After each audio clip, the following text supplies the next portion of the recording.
Ils croyaient pouvoir se faufiler entre les mailles du filet pour déverser leurs produits dangereux sur le marché.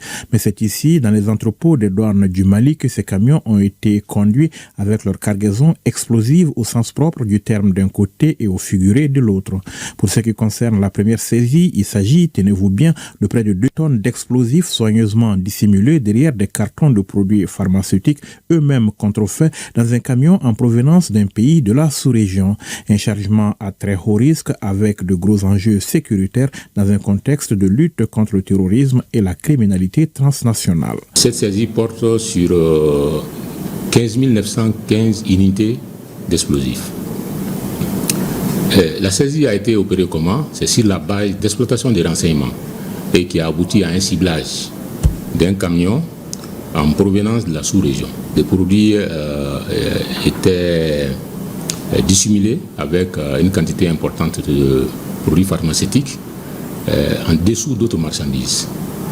Donc, ni était l'exploitation du renseignement, c'est pas possible. La deuxième saisie présentée ce jour par les douanes du Mali s'est opérée le 15 juillet dernier quand une patrouille de la direction du renseignement et de la lutte contre la fraude file et intercepte à la périphérie de Bamako 3 camions qui déchargeaient leur cargaison.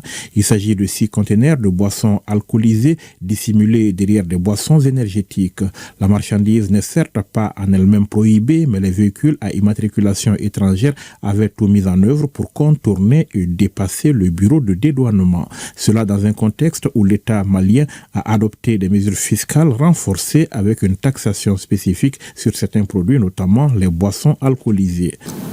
Les équipes des patrouilles de la direction du renseignement et de la lutte contre la fraude ont saisi sur la base des renseignements précis aux alentours de Bamako et plus précisément Baguinera, plus de 16 000 cartons de boissons alcoolisées à 18% de taux d'alcool.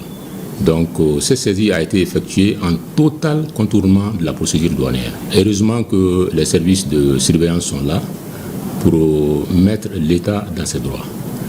Entre opérateurs indélicats, contrebandiers et autres faussaires et les agents des douanes, on rivalise sans cesse d'ingéniosité, mais les soldats de l'économie ont la plupart du temps une longueur d'avance grâce au renseignement et à un dispositif qui fait ses preuves tous les jours. Comme on a dit, on a un dispositif qui est là et qui est basé sur l'instruction 4 sur les renseignements douaniers.